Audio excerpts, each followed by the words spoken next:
Aujourd'hui je vous reprends pour une vidéo un petit peu spéciale. J'ai reçu la plupart des cadeaux de Bébé Plume pour Noël et je voulais vous les présenter parce que vous êtes nombreux à me demander des idées pour vos petits loups. Alors aujourd'hui vous avez vu, je suis dans la chambre de Bébé Plume et j'ai mon petit collègue qui va m'aider à présenter. Bon, il n'est pas très bavard par contre, hein. Allez, c'est parti. Donc tout ce que je vous présente, soit je l'ai acheté, soit c'est une collaboration. Si vous suivez le blog, vous avez sûrement vu passer vite fait. Voilà. Voilà tout. Allez, c'est parti. Premier, c'est du Verbaudet. Verbaudet ont sorti une très jolie gamme de jouets en bois, qui sont aussi d'ailleurs des éléments décoratifs. En premier, pour Bébé Plume, donc j'ai beaucoup craqué sur des jouets en bois. Vous allez voir, j'adore les jouets en bois et je trouve que c'est des très bons jeux. Donc voici mon premier jouet en bois. Donc qu'on appelle ça une petite pyramide en bois Verbaudet. Donc avec les petits, que vous connaissez, hein, les petits cerceaux en bois qu'on vient mettre dessus. Le classique mais qui fonctionne toujours. Je ne vous donne pas les prix parce que je ne les ai pas tous en tête et qu'il y a beaucoup de choses, mais vous retrouverez tous les prix, toutes les informations après dans la barre d'infos en dessous de la vidéo. Tous les renseignements seront là. Alors, on a la petite pyramide. J'ai aussi pris ce petit arc-en-ciel qui vous parle. Donc une autre marque bien connue le fait d'ailleurs. Et là, Verbaudet ont sorti celui-ci. Alors il n'est pas très grand, mais il est largement suffisant. Et franchement, j'adore. Bon, on est d'accord. Bébé Plume a 6 mois. Mais d'ici 2-3 mois, il sera ravi de les trouver. Et comme Noël, c'est dans un mois. C'est parfait. Ça sera des jouets évolutifs. D'ailleurs, je crois que sa sœur va lui piquer. Donc voici le deuxième jouet. Hop là. On va les allonger. Ça sera plus simple. En troisième de chez Verbaudet, j'ai craqué sur cette petite voiture ours. Avec des petits anneaux au milieu et une voiture qui roule. Donc toujours élément décoratif ou petit jouet. Donc super mignon quand même. Hein. Ils ont vraiment sorti une gamme. J'adore. Et le dernier jouet sur lequel j'ai craqué chez Verbaudet, et pas des moindres, je pousse tout, vous voyez, il est de taille. Alors attention, ça va être the jouet, the gros jouet pour Bébé Plume à Noël. Vous êtes prêts? Le voici.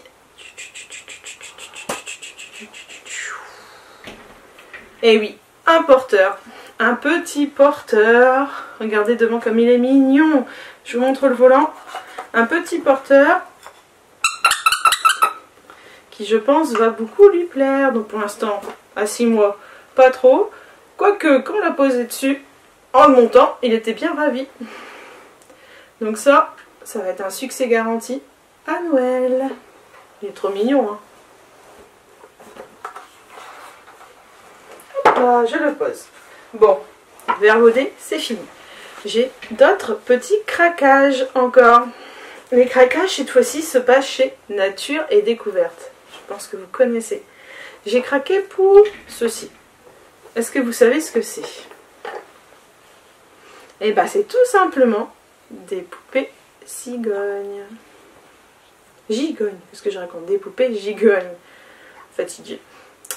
Donc voilà. Donc il y en a 4. Je vais vous les monter vite fait. Touc, touc, touc, touc. Là, vous les voyez bien, c'est parfait. Je vais pencher un petit peu, c'est une table fait pour la journée. Voilà, donc en fait, il y a 4 petites poupées. Hop. Et le petit bébé tout mignon. Donc pareil, en bois, des bons petits jouets. Alors tous les jouets, beaucoup de jouets que je vais vous présenter de chez Nature et Découverte sont un petit peu inspirés de la méthode Montessori. Donc s'il y a des pros Montessori, je pense que les jouets que je vais vous présenter vont beaucoup vous plaire. Donc voilà, première petite sélection. En plus c'est joli, ça peut être super décoratif et c'est un bon jeu. Donc voilà, premier petit coup de cœur. Deuxième petit coup de cœur, c'est ce petit cube buto. Donc super sympa. Et je cherche le carton. Je vous mettrai toutes les infos. Celui-là il est de la marque Gecko. Je l'ai trouvé chez Nature et Découverte. Donc vous connaissez le principe, on pousse et il revient. Donc voilà, super mignon. Hop. Ça c'est le genre de jouet. Bon, moi j'ai une couverture, un carton et une couverture. C'est une table de fortune. Mais bon, ça c'est le jouet. Je sais d'avance que bébé va l'adorer. Alors voilà, à l'intérieur un petit peu pour vous montrer. Voilà, il y a des plein de petites choses dedans. Hop. Allez, c'est parti, on passe au troisième jouet coup de cœur. Alors ça va vous faire penser au premier que j'ai pris, mais celui-là avait une tête, de lapin. Et au lieu que ce soit des anneaux, c'est plutôt un peu pour former des ronds. Hop, donc le même principe, hein. Mais bon, En parfait en jouet, premier âge, et en décoration aussi. Donc voilà, troisième petit craquage chez Nature et Découverte. Après j'ai choisi des jeux un petit peu évolutifs, parce que bon voilà, bébé c'est le troisième, il y a déjà les frères et sœurs. Je vous laisse imaginer que la base de jeux bébé, on a largement ce qu'il faut. Donc j'ai voulu prendre des jeux un petit peu évolutifs qui puissent servir pourquoi pas à sa sœur ou à son frère et à lui. Donc les jeux en bois c'est parfait. Le premier craquage, il va falloir utiliser ceci, ou les mains, mais en évolution une pince, vous allez comprendre. Vous allez me dire bébé plume avec une pince? Non. Hop là, je vous explique tout. Alors est-ce que ça vous parle? Non, je pense pas. Hein. Je vais vous montrer. Le carton, je me penche. C'est en fait un jeu de tri. C'est un nichoir. Hop là, toujours issu de la méthode Montessori. Donc en fait c'est magique. C'est que ce petit nichoir, je fais attention de ne pas faire tomber, il est en fait rempli de petits oiseaux. Alors je vais essayer d'en prendre, je ne vois rien, j'y vais à l'aveugle. Donc il y a 3 petits oiseaux par couleur. Un hibou, un moineau et celui-là c'est un œuf je pense.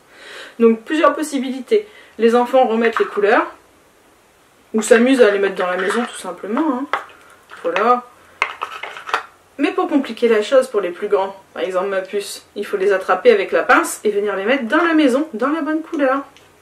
Donc ça je trouve que c'est un super jeu parce que les plus petits, vu que c'est des jeux en bois, peuvent s'amuser au démarrage pour les mettre dans la maison, puis après par couleur et après travailler la motricité avec la pince. Donc ça c'est un petit coup de cœur de chez Nature et Découverte. Et en plus ça se referme bien et puis ça prend pas de place. Donc voici le premier coup de cœur de grand jeu en bois. Mon deuxième coup de cœur, vous allez comprendre vite fait si je vous montre ça, ça,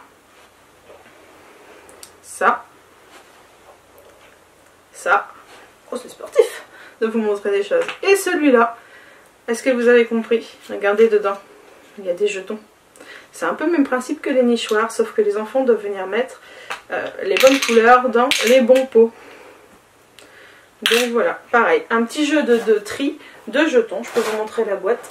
Hop là, toujours issu de la méthode Montessori. Donc chez Maison du Monde. Avec le petit sac pour tout ranger. Donc pareil, jeu évolutif au démarrage. Bon, les jetons sont bien gros. Hein. Je précise que bébé ne peut pas les avaler. Bien sûr, ce n'est pas un jeu de bébé au démarrage, mais pour la sœur et pour lui, après, d'ici peu, ça sera vite utile. Là. Dans les jeux de grands, j'ai craqué pour ce petit jeu. Je vais d'abord vous montrer la boîte. Un jeu animaux magnétiques. Ça s'appelle In the Box et c'est la collection Djeco. Alors, qu'est-ce que c'est? Et ben voilà. C'est tout simplement une boîte. En fait, je vais vous montrer dedans. Une boîte, mais quand on ouvre cette boîte, dedans, on a plein de petits aimants, comme ceci, qu'on vient coller sur la boîte. Donc c'est la même de l'autre côté. Et on peut venir former l'animal qu'on souhaite. Donc moi j'ai créé ce mi-chat, mi-hibou, mi-ce que vous voulez. Bref, pas de forme particulière. Oh, j'ouvre la boîte à l'envers. Alors ça va pas le faire. Tuc, tuc, tuc. Voilà. Dans ma boîte, il y a plein de pièces, plein de yeux, d'oreilles différentes. Et l'enfant fait appel à son imagination. Donc c'est un joli petit jeu. Je pense que pour les amuser, ça va les amuser. Donc voilà, ça il conseille à partir de 2 ans. Je pense que c'est bien en effet. Ou alors avant, à voir si ça a un sens après. Mais bon, 41 pièces pour s'amuser à créer plein de personnages différents. Donc c'est une super idée pour Noël. Toujours pour les plus grands. Maintenant c'est plus pour les plus grands parce que j'ai eu quelques petits craquages aussi. Hop, j'en profite pour vous montrer au passage. Chez Maison du Monde. Maison du Monde, qu'est-ce que je raconte? Fatiguée. Chez Nature et Découverte de la collection Djeco. Oui, j'ai trouvé Cubissimo. Hop là. C'est un jeu tout simplement de logique qui est conseillé à partir de 7 ans. Donc j'ai pas encore testé, je peux pas vous dire si les plus petits encore peuvent y jouer ou pas. Mais bon, c'est tout simplement des pièces en bois, de plein de formes différentes. Ça me fait penser un petit peu au Tetris. L'enfant a une carte de base et des modèles. Donc il y a plein de modèles et en fait il doit essayer de reconstituer le modèle. Donc simple au plus dur. Vous voyez des petites étoiles en bas. Donc il y a des niveaux plus simples et des niveaux plus durs. Donc ça pour Max qui adore les défis et les jeux de logique, je trouve que ce jeu va être fantastique. Hop. Donc je vous le remontre. Cubissimo de chez Diego. Et vous pouvez le trouver à Nature et Découverte. Donc là ils disent qu'il faut environ 15 minutes pour le jouer. Donc c'est pas un jeu très long, c'est parfait, ça plaît beaucoup aux enfants. Alors le dernier, il me reste plus qu'un, le dernier petit jeu à vous montrer. Je vais essayer d'attraper le carton. S'appelle Big Bang. Donc pareil, c'est un jeu spécial Nature et Découverte. Je ne connaissais pas, mais je trouve le principe assez sympa. Donc celui-là, pareil, pour les enfants qui sont à fond dans l'astronomie, les fusées, les espaces, c'est génial. Donc voilà, je ne sais pas si vous avez bien vu, ça fait travailler la motricité fine, la stratégie, la concentration. On peut y jouer en famille ou tout seul. Je vais vous montrer comment ça se présente. En fait, vous avez un socle comme ça, un peu comme un ballon, hop, qui penche. Enfin, un peu comme le culbuto que je vous ai montré tout à l'heure. Sauf que vous avez des couleurs, là, des petits trous. Et en fait, vous avez plein de petits bâtons. Oups, alors mon carton il n'est pas droit. Vous avez plein de bâtons qui représentent différentes planètes. Ah, je prends que le même. Hop, bon, différentes planètes qui ont en fait des poids différents. Et en fait la stratégie c'est juste que chacun son tour, on va venir mettre une planète. Hop là, et il ne faut pas que ça tombe. Si ça tombe bien sûr on a perdu. Donc les enfants doivent faire appel à leur observation et à leur logique pour essayer de mettre des poids qui équilibrent, pour pas que ça tombe. Donc voilà, je trouvais ce jeu original. Et en plus pour jouer à 2 ou à 4 en famille, il est plutôt sympa. Donc celui-là il s'appelle Big Bang. Voilà, j'ai fait le tour, si je n'oublie rien, de tous les jouets de Bébé Plume pour Noël. Une grande partie, s'il y en a d'autres, je vous les montrerai aussi, mais pour l'instant, c'est cela. J'espère que du coup ma petite sélection vous aura plu. N'hésitez pas à mettre un petit commentaire, pourquoi pas vous abonner, ça me ferait super plaisir. Et je vous dis à bientôt pour une nouvelle vidéo.